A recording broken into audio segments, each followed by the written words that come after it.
Rapat kajian mencuci tangan. Assalamualaikum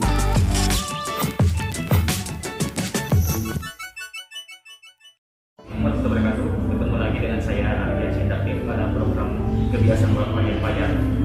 Kali ini kita akan bertemu dengan salah satu pendiri, salah satu manajemen sampah di Makassar. Kali ini kan saya sudah ada founder Mal Sampah, Kakak Haji Saifullah Putra. Ya, apa kabar?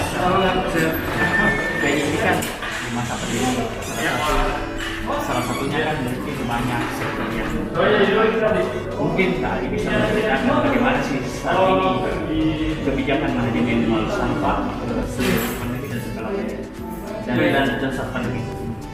Baik, jadi di mall sampah kita sendiri itu banyak melakukan improvement ya, pelayanan untuk menyesuaikan dengan kebutuhan selama pandemi, kebutuhan dari users kita atau kebutuhan dari mitra-mitra pengepul kita sebutnya kolektor di mall sampah. Jadi yang kita lakukan adalah kita pertama mengedukasi baik itu pelanggan atau mitra kolektor kita untuk menaati prokes, seperti kita menyediakan opsi pembayaran non tunai saat jual beli sampah daur ulang. Itu kalau di mall sampah ada namanya MS Point. MS Point itu uang digital dari mall sampah. Jadi masyarakat tidak usah dibayar pakai cash, tapi bisa dibayar pakai poin mall sampah. Nanti poin mall sampahnya akan jadi e-wallet seperti GoPay, OVO, ShopeePay. Jadi bisa untung ya, dan juga lebih aman. Dan pengepul kita juga kita edukasi untuk pakai masker, kemudian mencuci tangan dan taati protokol kesehatan seperti itu. Kalau boleh tahu ada berapa users yang saat ini di bawah mall sampah?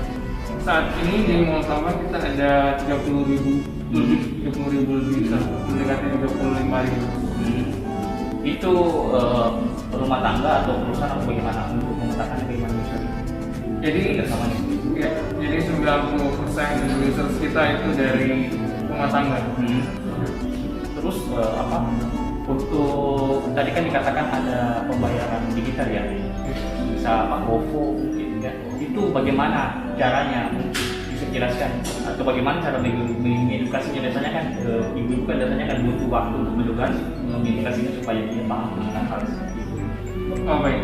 Jadi ketika pengguna mall sampah itu meminta penjemputan untuk sampah daur ulangnya di rumah, itu nanti mereka dikasih opsi dua metode pembayaran, apakah mau cash atau mau tunai ya.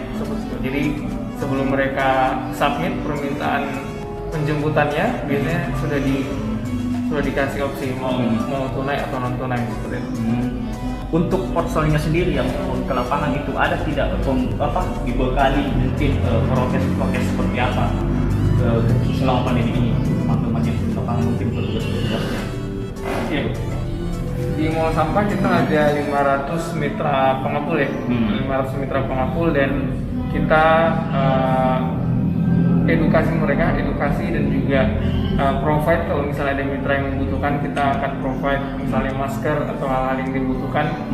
Tapi yang strong kita lakukan adalah bagaimana kita mengedukasi mereka dulu untuk apa-apa saja hal yang perlu mereka perhatikan, dan kalau misalnya ada yang sakit itu bisa diinformasikan sama kita untuk dapat bantuan dan seterusnya. Terus ini kalau kita berbicara manajemen persampahan sejauh ini, apa sih yang menjadi hambatan teman-teman dari mall sampah dalam mensosialisasikan terutama di masa pandemi ini? Pertama untuk pemilahan ya. Jadi banyak masyarakat yang baik itu pandemi atau tidak pandemi memang agak sulit untuk memilah sampah ya. Nah, tapi karena selama pandemi sebenarnya lebih banyak waktu di rumah, jadi bisa lebih beraktivitas untuk melakukan pemilahan sampah. Itu sih tantangannya adalah bagaimana kita mengedukasi masyarakat untuk mulai memilah sampah dari rumah. Nah, ini kan kita tadi bicara tantangannya, ada tidak keuntungan yang bisa didapatkan dari masa pandemi ini? dengan mengolah sampah ini kan, kalau kita tahu kan mengolah sampah kan itu berbasis aplikasi. Ada tidak keuntungan-keuntungan yang bisa didapatkan? Oke. Keuntungan dari pengguna atau dari mengolah sampah? Mungkin secara umum saja, bisa pengguna bisa. Oh baik.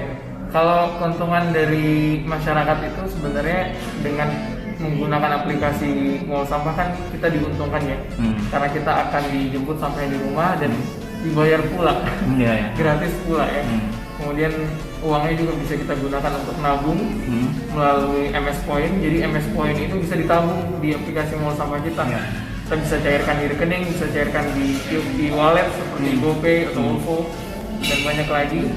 Kalau dari mengolah sampah sendiri sebenarnya pertumbuhannya juga naik karena selama pandemi transformasi ke digital itu juga semakin naik ya. Jadi orang-orang semakin sadar bahwa sampah ada gitu ya.